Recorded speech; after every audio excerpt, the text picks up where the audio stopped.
नमस्कार मित्रों, हमारे इस चैनल पर आपका हार्दिक स्वागत है। आज मैं एक बहुत ही ऐसा विषय है उस पर बात करने आया हूँ, क्योंकि जो मीटिंग अपना करता हूँ और कई लोग हमसे जुड़ते हैं, तो उनमें से एक व्यक्ति ने हमसे ये पूछा था कि हम लोग मंदिरों में क्यों जाते हैं और मंदिर में जाने की क्या ज़रूरत है। सबके अलग अलग वजह हैं मंदिर जाने की, मंदिर में पूजा पाठ करने की। पहली बात हम यहाँ पर यह स्पष्ट कर देना चाहता हूँ कि हमारे वेदों में कहीं भी मंदिरों का उल्लेख नहीं। इससे ये साबित होता है कि पहले मंदिर थे ही। अब प्रश्न उठता है कि हमें मंदिरों की आवश्यकता क्यों पड़ी और ये मंदिर क्यों बने। पहले जो हमारा मन मंदिर था मनुष्य का, क्योंकि हम लोग मन को ही मंदिर कहते हैं, एक शब्द है वो प्रचलित है, मन मंदिर।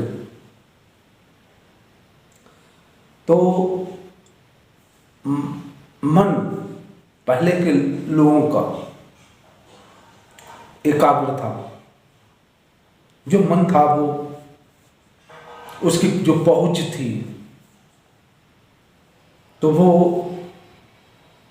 वहां तक थी जहां तक उस ईश्वर का क्षेत्र होता है, वहां तक मन की पहुंच थी। तो पहले के लोग, चाहे वो सतयुग त्रेता के लोग रहे हों,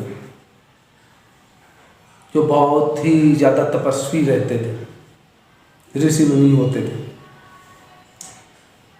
वो जिसका आह्वान करते थे, जिस देवी देवता का उनके आह्वान करने भर से ही वो वहाँ प्रकट हो जाते थे, जो उनसे बात करते थे, वार्तालाप करते थे देवताओं से, ऋषि मुनि करते थे। ऐसा क्यों? क्योंकि उनका जो मन था वह ईश्वर का जो क्षेत्र होता है, जो सीमा होती है, वहां पहुंच जाता था। जब आपके मन के पास इतनी शक्ति है और आपकी चेतना में इतनी शक्ति है कि आप उस ईश्वर के सीमा क्षेत्र में आ जा सकते हैं, तो मंदिरों की आवश्यकता ही नहीं है ना।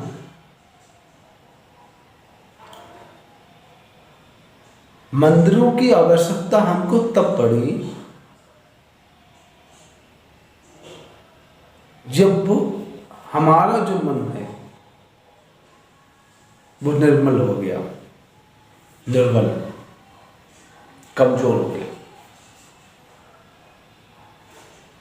सतयुग और त्रेता द्वापर में, सतयुग की ही बात ले लो, द्वापर बहुत हो गया, सतयुग और आपका त्रेता।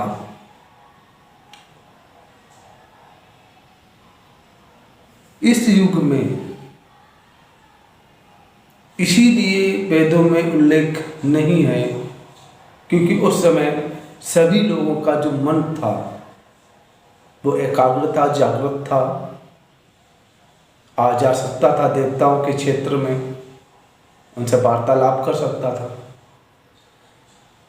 तो उन्हें मंदिरों की आवश्यकता ही नहीं थी और इसलिए वेदों में मंदिरों का उल्लेख नहीं है। फिर जैसे जैसे युग बदलता है तो निगेटिविटी, जो नकारात्मकता है, वो ज़्यादा परसेंट में होने लगती है, और ये द्वापर में भी हुआ और ये कलयुग में भी हो रहा है। तो कलयुग में मंदिरों की आवश्यकता लोगों को पड़ी। इसलिए कबीरदास जी ने मंदिरों का विरोध किया था। पत्थर लोग पूजते हैं, उनका विरोध किया था। यानी उनके जो आप दोहे देखेंगे तो वो मूर्ति पूजा के विरोध में ही है। ऐसा नहीं है कि कबीरदास जी हमारा जो सनातन धर्म है उसके विरोधी रहे हैं, लेकिन उनका कहने का यही एक मतलब था, लोगों को जागृत करने का एक ही उद्देश्य था कि लोग आत्मनिर्भर बने। क्योंकि हम लोग मंदिरों में जाते हैं, क्यों जाते हैं? शांति के लिए मंदिरों में जाते हैं हम लोग। अपनी मनोकामना जो है मेरी, जो मंदिर में बैठा हुआ कोई देवता है, वो पूरी कर देगा। ज़्यादातर लोग जाते हैं शांति के लिए। जब 6 महीने के बाद, 1 साल के बाद घर गृहस्थी के कामों में लगे रहते हैं, तो मन को हल्का करने के लिए कि चलो भाई मंदिर हो आते हैं, घूमना भी हो जाएगा, मन शांत भी हो जाएगा और माइंड फ्रेश हो जाएगा। इन शब्दों का हम लोग इस्तेमाल करते हैं। और ये भी हो जाएगा कि हम पूजा करने आए, लोग देखेंगे रे ये तो बहुत बड़ा भक्त है, ये मंदिर आता है। ये हम लोग अक्सर करते हैं। तो मन की शांति के लिए हम मंदिर जाते हैं, क्योंकि मेरे पास खुद की शांति नहीं है। हमारे पास खुद के अपना तो कुछ है ही नहीं। पहले के लोगों के पास अपने खुद का बहुत कुछ होता था। जब खुद का उनके पास बहुत कुछ होता था तो उनके एक बार बुलाने में देवता आ जाते थे। मेरे पास खुद का अपना कुछ है ही नहीं, तो मेरे पास कौन आएगा? एक उदाहरण, भौतिक जगत का ही एक उदाहरण है। क्योंकि भौतिक जगत जो है वो अध्यात्म से ही उत्पन्न हुआ है, तो इनमें भिन्नता नहीं है। बस रूप का जो रूप है, का जो है अंतर है, वो बस वही अंतर है। तो मान लीजिए कि किसी व्यक्ति के पास पैसा नहीं है, वो गरीब है, तो उसके पास रिश्तेदार नहीं जाते। रिश्तेदार और जो भी अड़ोसी पड़ोसी और अटम फटम जो भी लोग होते हैं, मित्र होते हैं, वो उन लोगों के पास जाते हैं, उन लोगों से रिश्तेदारियां रखते हैं, उन लोगों से संबंध रखते हैं, ज़्यादातर घनिष्ठ संबंध, जिनके पास पैसा है, जो सक्षम है, आर्थिक रूप से सक्षम है। ऐसा आपने समाज में देखा होगा, और नहीं देखा है तो इसका अनुभव कर लेना। फिर बाद में दोबारा मेरे इस वीडियो पर कमेंट करके बताना। सेम टू सेम यही रूल्स लागू होते हैं अध्यात्म में भी। अगर आपके पास, आपके मन के पास, आपका मन अगर शक्तिशाली है और आपके पास अध्यात्म की पूंजी है, तो सारे देवता जो हैं, कोई भी देवता हो, वो एक बार कहने पर आपकी सारी मनोकामना पूरी भी कर देगा और आपके पास आएगा। सेम टू सेम वही नियम फॉलो होते हैं, वही नियम। नियमों में कोई अंतर नहीं, केवल रूप बदला है। इस चीज को हमें समझना पड़ेगा।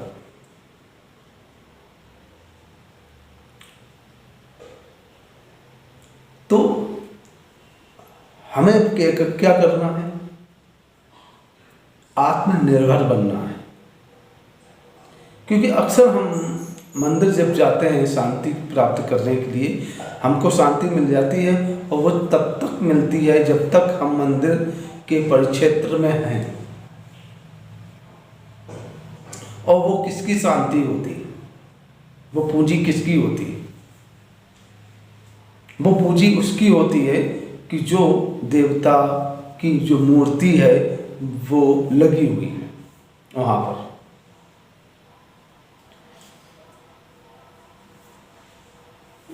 वृक्ष लगे हुए हैं, फूल लगे हुए हैं और वहां पर शोर शराबा नहीं है, बिल्कुल शांति।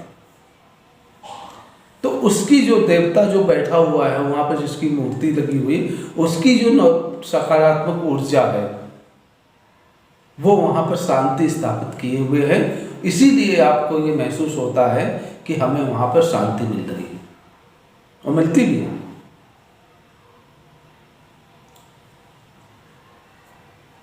तो वेदों में वर्णित है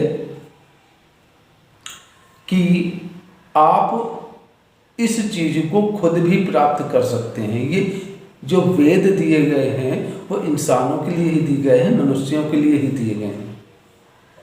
और जो भी वेदों में कार्य करने के लिए बताया गया है वो मनुष्यों के लिए ही करने के लिए बताया गया है। उसे जानवर नहीं करेंगे उस कार्य को, ना जानवर कर सकते हैं। उन नियमों को फॉलो करना केवल मनुष्यों के ही बस की बात है, जानवरों के बस की बात नहीं है। लेकिन बड़ा दुख होता है कि आज मनुष्य उन नियमों को फॉलो नहीं कर पाता जो वेदों में वर्णित है। क्योंकि हम मन से बहुत कमजोर हो गए। हमारे पास अपनी कोई भी पूंजी नहीं, हमारे पास अपनी कोई ऊर्जा नहीं रह गई। ना तो सवेरे जल्दी उठते हैं, ना पूजा करते हैं, ना रात को जल्दी सोते हैं। कुछ भी हम प्रकृति के साथ प्रकृति के अनुसार नहीं करते हैं। कोई भी ऐसा कार्य नहीं है जो हम वेदों के अनुसार कर रहे हैं। बस अपने हिसाब से चल रहे हैं और शांति के लिए हम दूसरों के ऊपर निर्भर है, देवताओं के ऊपर निर्भर है। देवताओं ने वो शांति कैसे प्राप्त की? क्योंकि जो देवता बने वो मनुष्य से ही तो देवता बने। तो मनुष्य जब वो थे तब उन्होंने कर्म किया, शांति प्राप्ति करने के लिए प्रयत्न किया, और जब शांति प्राप्ति की तब जाके देवता बने। इस चीज को समझो। क्योंकि ये वीडियो हम गंभीरता वाला इसलिए बना रहे हैं कि समझिए थोड़े बहुत। क्योंकि वेदों में वो रास्ता है और इस चैनल को शुरू करने का मेरा एक ही मकसद है कि वो तकनीक मैं आप सभी लोगों को दूँ, उस तकनीक को आप सभी लोग अपनाएं, ताकि जो आपके कर्म जो मन है वो खुद ही मंदिर बन जाए। कहते हैं मन मंदिर में अपने झांक के दे, मन में झांक के दे। तो जब भी हम अपने मन में झांकें तो मुझे मंदिर ही नजर आए। एक ऐसी तकनीक है जो वेदों के द्वारा आप लोगों के लिए लाई गई, हम लोगों के लिए लाई गई है। बहुत से ऐसे लोग हैं जो इन तकनीकों को अपना कर जाने कहाँ से कहाँ पहुँच गए।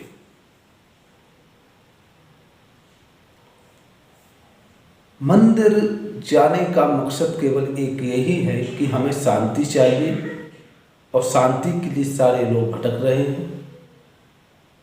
और शांति आपको खुद अपने ही घर में मिल सकती है, बशर्ते आप 10, 15, 20 मिनट निकालें और सिर्फ मेडिटेशन करें, और ऐसा मेडिटेशन करें जो आपको सूक्ष्मता की ओर ले जाए, क्योंकि ईश्वर सूक्ष्म से सूक्ष्म है।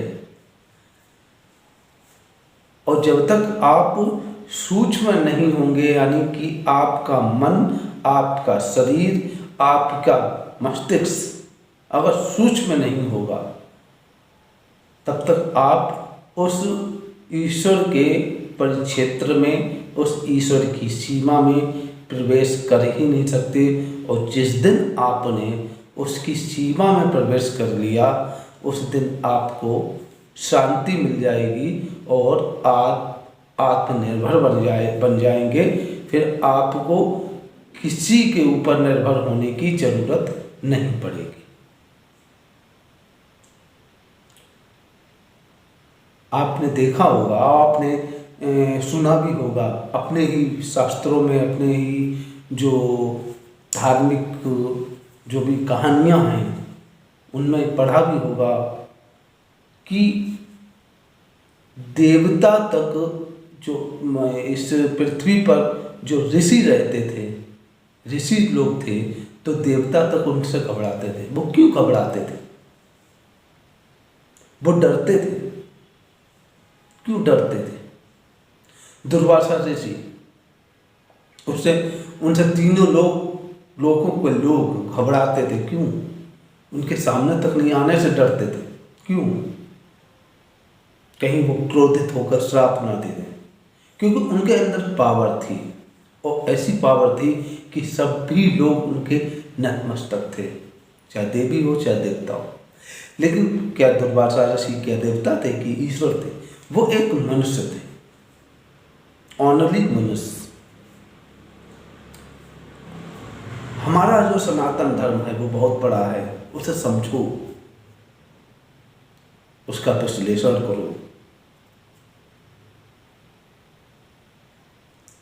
इन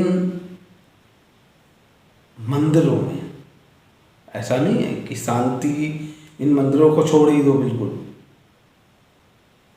इन मंदिरों को का बहिष्कार कर दो, नहीं। जो चीज़ चल रही है, जो चीज़ चल रही है वो चल रही है, लेकिन उसके साथ ही साथ हमें खुद भी कोशिश करनी चाहिए। अगर हम खुद कोशिश नहीं करेंगे, खुद आत्मनिर्भर नहीं बनेंगे, खुद ही अपने मन को शांत नहीं करेंगे, तो हम कब तक किसी दूसरे से शांति लेते रहेंगे। इस एक जन्म, 2 जन्म, 3 जन्म, जब तक हम जन्म लेते रहेंगे तब तक हम दूसरे के ऊपर निर्भर बने रहेंगे।